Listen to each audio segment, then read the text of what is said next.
ಸುವರ್ಣ ನ್ಯೂಸ್ಗೆ ಸ್ವಾಗತ. ನಾನು BM ಹನೀಫ್. ಇದು ಹನಿ ಟ್ರ್ಯಾಕ್. ಪ್ರಚಲಿತ ವಿದ್ಯಮಾನಗಳ ಕುರಿತ ವಿಭಿನ್ನ ವಿಶ್ಲೇಷಣೆಗೆ ಸ್ವಾಗತ. ವೀಕ್ಷಕರೇ, ಇವತ್ತಿನ ಹನಿ ಟ್ರ್ಯಾಕ್ನಲ್ಲಿ ನಾವು ಭಾರತ ಮತ್ತು ಪಾಕಿಸ್ತಾನ ನಡುವಣ ಯುದ್ಧ ಸಾಧ್ಯತೆಯ ಕುರಿತು ಕೆಲವು ವಿಚಾರಗಳನ್ನು ಚರ್ಚಿಸೋಣ. ಜೊತೆಗೆ ಚೀನಾ ಏಕೆ ಸದಾಕಾಲ ಪಾಕಿಸ್ತಾನಕ್ಕೆ ಬೆಂಬಲ ಮತ್ತು ಕುಮ್ಮಕ್ಕು ಕೊಡ್ತಾ ಇದೆ ಎನ್ನುವುದರ ಕಡೆಗೆ ಗಮನ ಹರಿಸೋಣ. ಪಹಲ್ಗಾಮ್ನಲ್ಲಿ ನಡೆದಂತಹ ಭಾರತೀಯ ಪ್ರವಾಸಿಗರ ನರಮೇಧ ಭಾರತ ಮತ್ತು ಪಾಕಿಸ್ತಾನ ಗಡಿಯ ಚಿತ್ರಣವನ್ನೇ ಬದಲಾಯಿಸಿದೆ. ಈ ನರಮೇಧ ನಡೆಸಿದ ಉಗ್ರರಿಗೆ ಪಾಕಿಸ್ತಾನದ ಬೆಂಬಲವಿದೆ ಎನ್ನುವುದರಲ್ಲಿ ಯಾವ ಸಂಶಯವೂ ಇಲ್ಲ. ಈ ನರಮೇಧಕ್ಕೆ ಭಾರತ ತಕ್ಕ ಉತ್ತರ ನೀಡಬೇಕಿದೆ, ನರಮೇಧ ನಡೆಸಿದವರ ಹುಟ್ಟಡಗಿಸಬೇಕಿದೆ ಎನ್ನುವುದರಲ್ಲಿಯೂ ಕೂಡ ಎರಡು ಮಾತಿಲ್ಲ. ಆದರೆ ಉಭಯ ದೇಶಗಳ ನಡುವೆ ಇನ್ನೇನು ಯುದ್ಧ ಶುರುವಾಗಿಯೇ ಬಿಟ್ಟಿತು ಎಂದು ಕಳೆದ ಒಂದು ವಾರದಿಂದ ದೃಶ್ಯ ಮಾಧ್ಯಮಗಳು ಕಿರುಚಾಡುತ್ತಿರುವುದು ಮಾತ್ರ ಅಸಹಜ ಎಂಬಂತೆ ಕಾಣಿಸುತ್ತಿದೆ. ಕೆಲವು ಟಿವಿ ಪರದೆಗಳಲ್ಲಿ ಪತ್ರಕರ್ತರು ಮದ್ದುಗುಂಡುಗಳ ಜೊತೆಗೆ ಯುದ್ಧ ವಿಮಾನಗಳ ಜೊತೆಗೆ ತಮ್ಮ ಫೋಟೋಗಳನ್ನು ಅಂಟಿಸಿಕೊಂಡು ಭೋರ್ಗರೆಯುತ್ತಿರುವುದು ಮಾತ್ರ ತಮಾಷೆಯಂತೆ ಕಾಣಿಸ್ತಾ ಇದೆ. ಯುದ್ಧವೆಂದರೆ ಟಿವಿಯಲ್ಲಿ ಕುಳಿತು ಕಿರುಚಿದಷ್ಟು ಸುಲಭವಲ್ಲ. ಅದಕ್ಕೂ ಒಂದು ರಾಜತಾಂತ್ರಿಕ ಪೂರ್ವ ಸಿದ್ಧತೆ ಬೇಕಾಗ್ತದೆ. ಜಾಗತಿಕ ಸಮುದಾಯದ ವಿಶ್ವಾಸ ಗಳಿಸಬೇಕಾಗ್ತದೆ. ಸೇನೆಯನ್ನು ಸನ್ನದ್ಧಗೊಳಿಸಬೇಕಾಗ್ತದೆ. ದೇಶದ ಜನರ ವಿರೋಧ ಪಕ್ಷಗಳ ವಿಶ್ವಾಸವನ್ನು ಕೂಡ ಸರ್ಕಾರ ಗಳಿಸಬೇಕಾಗ್ತದೆ. ಇಂತಹ ಎಲ್ಲ ಪೂರ್ವ ಸಿದ್ಧತೆಗಳನ್ನು ಭಾರತ ಸರ್ಕಾರ ಅತ್ಯಂತ ಖಚಿತತೆಯಿಂದ ಕರಾರುವಕ್ಕಾಗಿ ಮಾಡುತ್ತಿದೆ. ಗಡಿಯಲ್ಲಿ ಈಗ ಯಾವುದೇ ಕ್ಷಣ ಯುದ್ಧ ಸ್ಫೋಟಗೊಳ್ಳಬಹುದು ಎಂಬಂತಹ ಪರಿಸ್ಥಿತಿ ಕಾಣಿಸ್ತಾ ಇದೆ. ಬನ್ನಿ, ಕಳೆದ 3-4 ದಿನಗಳಲ್ಲಿ ಯಾರು ಏನೆಲ್ಲ ಹೇಳಿದರು, ನಿಜಕ್ಕೂ ನಮ್ಮ ದೇಶದ ಸ್ನೇಹಿತರು ಯಾರು, ಅಂತಾರಾಷ್ಟ್ರೀಯ ಮಟ್ಟದಲ್ಲಿ ನಮ್ಮ ವೈರಿಗಳು ಯಾರು, ಎಲ್ಲಿ ಏನು ನಡೆಯಿತು, ವಿಶ್ವಸಂಸ್ಥೆ ಏನು ಮಾಡುತ್ತಿದೆ, ಭಯಭೀತಿಯಿಂದ ನರಳುತ್ತಿರುವಂತಹ ಪಾಕಿಸ್ತಾನ ಯುದ್ಧ ತಪ್ಪಿಸಿಕೊಳ್ಳಲು ಏನೆಲ್ಲ ಆಟವಾಡುತ್ತಿದೆ ಎನ್ನುವುದನ್ನು ಗಮನಿಸೋಣ. ಭಾರತಕ್ಕೆ ಈ ವಿಷಯದಲ್ಲಿ ಜಗತ್ತಿನ ಬಹುತೇಕ ದೇಶಗಳ ಬೆಂಬಲವಿದೆ. ಅಮೆರಿಕ, ರಷ್ಯಾ ಮತ್ತು ಜಪಾನ್ ದೇಶಗಳ ಮುಖ್ಯಸ್ಥರು ಈಗಾಗಲೇ ಈ ಕುರಿತು ಮಾತನಾಡಿದ್ದಾರೆ. ಅದರಲ್ಲೂ ರಷ್ಯಾದ ಅಧ್ಯಕ್ಷ ವ್ಲಾಡಿಮಿರ್ ಪುಟಿನ್ ಅವರು ಸ್ಪಷ್ಟ ಮಾತುಗಳಲ್ಲಿ ಭಾರತಕ್ಕೆ ತಮ್ಮ ಬೆಂಬಲವನ್ನು ಘೋಷಿಸಿದ್ದಾರೆ. ಪಹಲ್ಗಾಮ್ ನರಮೇಧ ಮಾಡಿದವರಿಗೆ ಮತ್ತು ಅವರಿಗೆ ಕುಮ್ಮಕ್ಕು ನೀಡಿದವರಿಗೆ ಕಠಿಣ ಶಿಕ್ಷೆಯಾಗಬೇಕು. ಭಯೋತ್ಪಾದನೆಯ ವಿರುದ್ಧ ಹೋರಾಟದಲ್ಲಿ ನಾವು ಭಾರತವನ್ನು ಬೆಂಬಲಿಸ್ತೇವೆ ಎನ್ನುವಂತಹ ಪುಟಿನ್ ಅವರ ಮಾತು ನಮ್ಮ ಪ್ರಧಾನಿ ಮೋದಿ ಅವರಿಗೆ ದೂರವಾಣಿ ಸಂಭಾಷಣೆಯ ಮೂಲಕ ಬಂತು. ಅಮೆರಿಕದ ಅಧ್ಯಕ್ಷ ಡೊನಾಲ್ಡ್ ಟ್ರಂಪ್ ನಮ್ಮ ಪ್ರಧಾನಿಯವರ ಜಿಗರಿ ದೋಸ್ತ್. ಅದನ್ನು ಟ್ರಂಪ್ ಅವರೇ ಹಲವು ಸಲ ಸ್ವತಃ ಹೇಳಿದ್ದಾರೆ. ಪಹಲ್ಗಾಮ್ ಘಟನೆ ನಡೆದ ಆರಂಭದಲ್ಲಿ ಟ್ರಂಪ್ ಅವರ ಹೇಳಿಕೆ ಒಂದು ರೀತಿ ಅಡ್ಡಗೋಡೆಯ ಮೇಲಿನ ದೀಪ ಇಟ್ಟಂತಿತ್ತು. ನಮಗೆ ಭಾರತ ಮತ್ತು ಪಾಕಿಸ್ತಾನ ಎರಡೂ ಮಿತ್ರ ದೇಶಗಳು, ಯುದ್ಧವಾಗುವುದು ನಮಗೆ ಬೇಕಿಲ್ಲ ಎಂದು ಡೊನಾಲ್ಡ್ ಟ್ರಂಪ್ ಅವರು ಆರಂಭದಲ್ಲಿ ಹೇಳಿದರು. ಆದರೆ ಈಗ ಅವರ ಧ್ವನಿ ಸ್ವಲ್ಪ ಬದಲಾಗಿದೆ. ಯುದ್ಧವಾದರೆ ನಮ್ಮ ಬೆಂಬಲ ಭಾರತಕ್ಕೆ ಎಂದು ಟ್ರಂಪ್ ಅವರು ಖಚಿತವಾಗಿ ಹೇಳಿದ್ದಾರೆ. ಇರಲಿ, ಬನ್ನಿ ಡೊನಾಲ್ಡ್ ಟ್ರಂಪ್ ಅವರು ಏನು ಹೇಳಿದ್ದಾರೆ ಅನ್ನೋದನ್ನು ಸ್ವಲ್ಪ ನಾವೇ ಕೇಳಿಸ್ಕೊಳ್ಳೋಣ. I don't want war, I want peace. But if Pakistan attacks India, I will support India. Erase Pakistan and warn China. I love Indian people. ರಷ್ಯಾದ ಅಧ್ಯಕ್ಷರಂತೆ ಟ್ರಂಪ್ ಇಲ್ಲಿ ನೇರವಾಗಿ ಮಾತನಾಡಿಲ್ಲ ಎನ್ನುವುದನ್ನು ನಾವು ಗಮನಿಸಬೇಕು. ಅವರ ಮೊದಲ ಮಾತೇ I don't want war, I want peace ಎಂದಿದೆ. ಆದರೆ ಪಾಕಿಸ್ತಾನ ಭಾರತದ ಮೇಲೆ ಯುದ್ಧ ಮಾಡಿದರೆ ನನ್ನ ಬೆಂಬಲ ಭಾರತಕ್ಕಿದೆ, ಐ ಲವ್ ಇಂಡಿಯನ್ಸ್ ಎನ್ನುವಂತಹ ಮಾತನ್ನು ಕೂಡ ಟ್ರಂಪ್ ಅವರು ಹೇಳಿದ್ದಾರೆ. ಈ ಹೇಳಿಕೆಯನ್ನು ನಾವು ಹೇಗೆ ಬೇಕಿದ್ರೂ ಅರ್ಥೈಸಬಹುದು. ಆದರೆ ಜಗತ್ತಿನ ಇನ್ನೊಂದು ಶಕ್ತಿ ರಾಷ್ಟ್ರ ಚೀನಾ ಮಾತ್ರ ಸ್ಪಷ್ಟವಾಗಿ ಭಾರತದ ವಿರುದ್ಧ ತೊಡೆ ತಟ್ಟಿ ನಿಂತಿದೆ. ನೇರವಾಗಿ ಅದು ಪಾಕಿಸ್ತಾನಕ್ಕೆ ತನ್ನ ಬೆಂಬಲವನ್ನು ಘೋಷಿಸಿದೆ. ಚೀನಾದ ರಾಯಭಾರಿ ಪಾಕಿಸ್ತಾನದ ಪ್ರಧಾನಿಯವರನ್ನು ಕೂಡ ಭೇಟಿ ಮಾಡಿದ್ದಾರೆ. ಚೀನಾದಿಂದ ಏನೆಲ್ಲ ಶಸ್ತ್ರಾಸ್ತ್ರಗಳ ನೆರವು ತಮಗೆ ಬೇಕು ಎಂಬ ಪಟ್ಟಿಯೊಂದನ್ನು ಪಾಕಿಸ್ತಾನದ ಪ್ರಧಾನಿಯವರು ಚೀನಾದ ರಾಯಭಾರಿಯವರಿಗೆ ನೀಡಿದ್ದಾರೆ ಎಂದು ಹೇಳಲಾಗ್ತಾ ಇದೆ. ಪಹಲ್ಗಾಮ್ನಲ್ಲಿ ಪಾಕ್ ಬೆಂಬಲಿತ ಉಗ್ರರು ನಡೆಸಿದಂತಹ ಅಮಾನವೀಯ ನರಮೇಧವನ್ನ ಚೀನಾ ಇದುವರೆಗೆ ಏಕೆ ಖಂಡಿಸಿಲ್ಲ? ಈ ಪ್ರಶ್ನೆಗಳಿಗೆ ಉತ್ತರ ಹೇಳುವುದಕ್ಕೂ ಮುನ್ನ ನಾವು ಮೊದಲು ವಿಶ್ವಸಂಸ್ಥೆ ಈಗ ಏನು ಮಾಡ್ತಾ ಇದೆ ಎನ್ನುವುದನ್ನು ಸ್ವಲ್ಪ ಗಮನಿಸೋಣ. ವಿಶ್ವಸಂಸ್ಥೆಯ ಭದ್ರತಾ ಮಂಡಳಿಯ ರಹಸ್ಯ ಸಭೆಯೊಂದು ಮಂಗಳವಾರ ನಡೆಯಿತು. ಖುದ್ದು ಪಾಕಿಸ್ತಾನವೇ ಕಾಡಿ ಬೇಡಿ ಈ ಸಭೆಯನ್ನು ಆಯೋಜಿಸಲು ವಿಶ್ವಸಂಸ್ಥೆಯನ್ನು ಒಪ್ಪಿಸಿತ್ತು. ಭಾರತದ ಜೊತೆಗಿನ ಯುದ್ಧವನ್ನು ತಪ್ಪಿಸಲು ವಿಶ್ವಸಂಸ್ಥೆ ಮಧ್ಯಪ್ರವೇಶಿಸಬೇಕು ಎನ್ನುವುದು ಪಾಕಿಸ್ತಾನ ಸರ್ಕಾರದ ಒತ್ತಡವಾಗಿತ್ತು. ಇಲ್ಲಿ ಗಮನಿಸಬೇಕಾದ ಸಂಗತಿ ಒಂದಿದೆ. ವಿಶ್ವಸಂಸ್ಥೆಯ ಭದ್ರತಾ ಮಂಡಳಿಯಲ್ಲಿ ವೀಟೋ ಪವರ್ ಹೊಂದಿರುವಂತಹ 5 ರಾಷ್ಟ್ರಗಳಿವೆ. ಅಮೆರಿಕ, ಚೀನಾ, ಫ್ರಾನ್ಸ್, ರಷ್ಯಾ ಮತ್ತು ಯುನೈಟೆಡ್ ಕಿಂಗ್ಡಮ್ ಅಂದರೆ ಇಂಗ್ಲೆಂಡ್. ಈ 5 ರಾಷ್ಟ್ರಗಳ ಜೊತೆಗೆ ಇತರ 10 ರಾಷ್ಟ್ರಗಳಿಗೆ ಶಾಶ್ವತವಲ್ಲದ ಅಂದರೆ ಟೆಂಪರರಿ ಆದಂತಹ ಒಂದು ಸದಸ್ಯತ್ವವನ್ನು ಭದ್ರತಾ ಮಂಡಳಿಯಲ್ಲಿ ನೀಡಲಾಗ್ತಿದೆ. ಅದರಲ್ಲಿ ಪಾಕಿಸ್ತಾನ ಕೂಡ ಒಂದು. ಈ ಸದಸ್ಯತ್ವವನ್ನು ಪಡೆಯುವುದು ದೊಡ್ಡ ಸಂಖ್ಯೆ ಏನಲ್ಲ.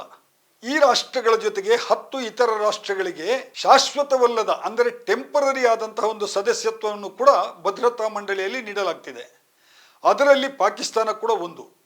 ಈ ಸದಸ್ಯತ್ವದ ಬಲದಿಂದಲೇ ಪಾಕಿಸ್ತಾನವು ಈ ಸಲ ಭದ್ರತಾ ಮಂಡಳಿಯ ರಹಸ್ಯ ಸಭೆಯನ್ನು ನಡೆಸಲು ಒತ್ತಡ ಹೇರಿ ಅದರಲ್ಲಿ ಯಶಸ್ವಿಯಾಗಿತ್ತು. ಈ ರೀತಿ ಹಲವು ದೇಶಗಳಿಗೆ ಟೆಂಪರರಿ ಸದಸ್ಯತ್ವವನ್ನು ನೀಡುವುದು ಅದು ಸಹಜ ವಿದ್ಯಮಾನ. ಕಾಲ ಕಾಲಕ್ಕೆ ಈ ದೇಶಗಳ ಪಟ್ಟಿ ಬದಲಾಗ್ತಾ ಇರ್ತದೆ. ಇವತ್ತು ಪಾಕಿಸ್ತಾನ ಇರ್ಬೋದು, ನಾಳೆ ಇನ್ನೊಂದು ದೇಶ ಬರುತ್ತೆ. ಹಿಂದೆ ಭಾರತವು ಕೂಡ ಹೀಗೆ ಭದ್ರತಾ ಮಂಡಳಿಯ ಟೆಂಪರರಿ ಸದಸ್ಯತ್ವವನ್ನು ಹೊಂದಿತ್ತು. ವಿಶ್ವಸಂಸ್ಥೆಯ ಮಹಾಪ್ರಧಾನ ಕಾರ್ಯದರ್ಶಿ ಆಂಟೋನಿಯೋ ಗುಟೆರೆಸ್ ಅವರು ಪಹಲ್ಗಾಮ್ನಲ್ಲಿ ನಡೆದಂತಹ ಭಯೋತ್ಪಾದಕರ ಹಿಂಸಾ ಕೃತ್ಯವನ್ನು ಬಲವಾಗಿ ಖಂಡಿಸಿದ್ದಾರೆ. ಎರಡೂ ದೇಶಗಳು ತಾಳ್ಮೆಯಿಂದ ವರ್ತಿಸಬೇಕು ಎಂದು ಅವರು ಬುದ್ಧಿವಾದ ಹೇಳಿದ್ದಾರೆ. ಬನ್ನಿ ಗುಟೆರೆಸ್ ಅವರು ಏನು ಹೇಳಿದ್ದಾರೆ ಎಂಬುದನ್ನು ಕೇಳಿಸಿಕೊಳ್ಳೋಣ.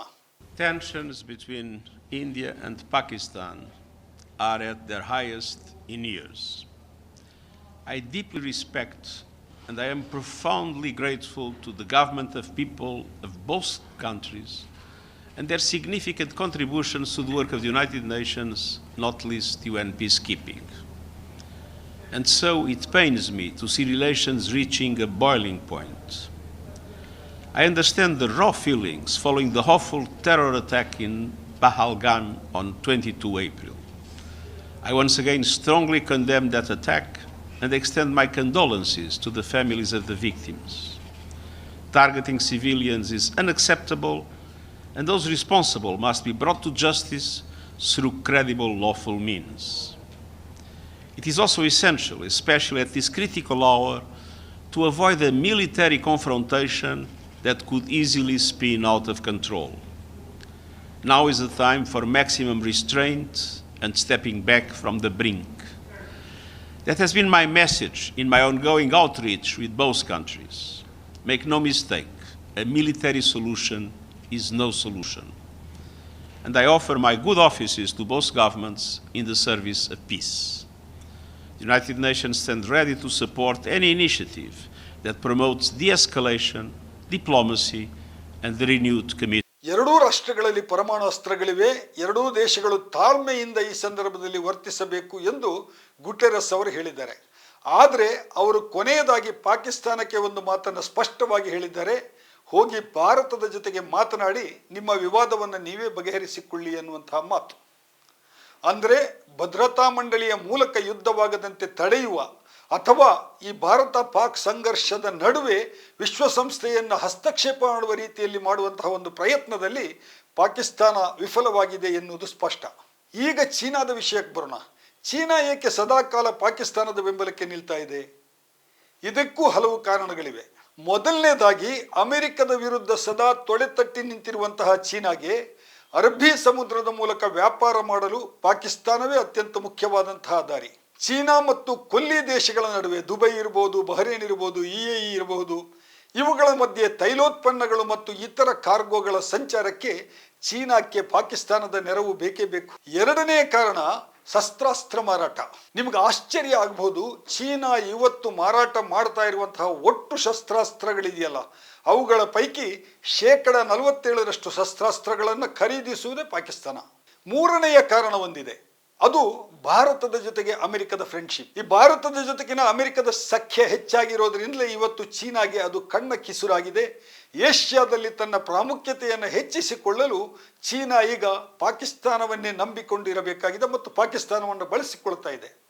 ಜಗತ್ತಿನ ಶಸ್ತ್ರಾಸ್ತ್ರ ಮಾರಾಟದ ವ್ಯಾಪಾರವನ್ನು ಗಮನಿಸಿದರೆ ಬಹಳಷ್ಟು ದೊಡ್ಡ ಸಂಗತಿಗಳು ನಮಗೆ ಗಮನಕ್ಕೆ ಬರ್ತವೆ. ಈ ಜಾಗತಿಕ ರಾಜಕೀಯ ವ್ಯಾಪಾರವನ್ನು ಗಮನಿಸಿದರೆ ಒಂದು ವಿಷಯ ಸ್ಪಷ್ಟವಾಗ್ತದೆ. ಜಗತ್ತಿನ 5 ಅತಿ ದೊಡ್ಡ ಶಸ್ತ್ರಾಸ್ತ್ರ ಉತ್ಪಾದನಾ ರಾಷ್ಟ್ರಗಳ ಪಟ್ಟಿಯನ್ನು ನಾವು ತೆಗೆದು ನೋಡಿದರೆ ಅಲ್ಲಿರುವುದು ಅಮೆರಿಕ, ಫ್ರಾನ್ಸ್, ಚೀನಾ, ರಷ್ಯಾ ಮತ್ತು ಜರ್ಮನಿ.